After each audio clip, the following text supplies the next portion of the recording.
केरल के हरे भरे पहाड़ वायनाड में भारी बारिश से भयानक भूस्खलन हुआ है, जिसके बाद वहां के लोग बहुत मुश्किल में हैं।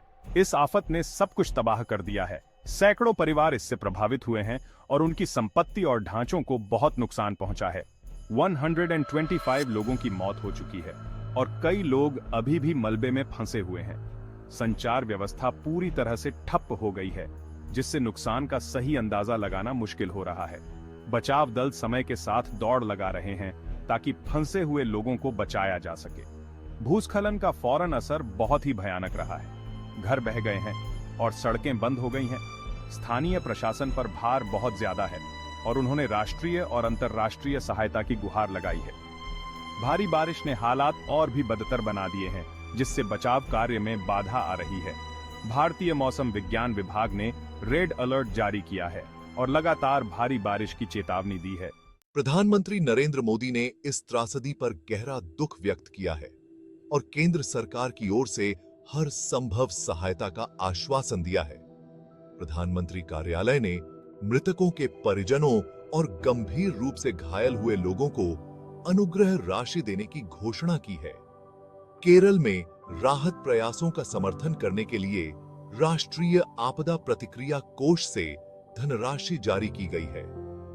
रक्षा मंत्रालय ने बचाव कार्यों के लिए हेलीकॉप्टर और मेडिकल टीमों को तैनात किया है। देश भर से मिल रहे समर्थन से लोगों का हौसला बढ़ रहा है। वायनाड के उन गांवों में उच्चवास और निराशा का माहौल है जिन्होंने भूस्खलन का सबसे ज्यादा सामना किया है।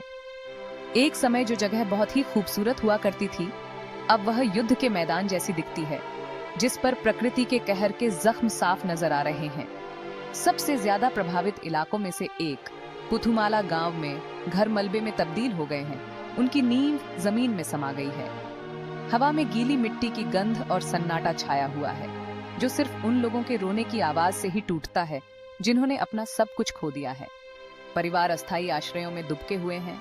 उनके चेहरे पर सदमा और अनिश्चितता साफ दिखाई दे रही है। अपने प्रियजनों, घरों और आजीविका को खोने का गम उनके जहन पर भारी है। इस आपदा के जख्मों को भरने में सालों लग जाएंगे, अगर पीढ़ियां न लगे तो।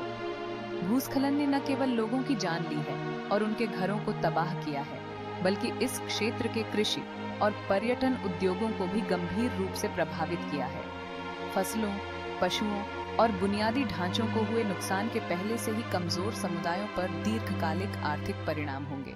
जरूरत की इस घड़ी में हम सभी के लिए एक साथ आना और वायनाड के लोगों को अपना समर्थन देना बहुत जरूरी है। हर योगदान, चाहे वह कितना भी छोटा क्यों न हो, इस त्रासदी से प्रभावित लोगों के जीवन में बदलाव ला सकता है। केरल सरकार ने भूस्खलन पीड़ितों के लिए एक समर्पित राहत कोष स्थापित किया है। मुख्यमंत्री आपदा राहत कोष या CMDRF वेबसाइट के माध्यम से या नामित खाते में बैंक हस्तांतरण के माध्यम से ऑनलाइन दान किया जा सकता है।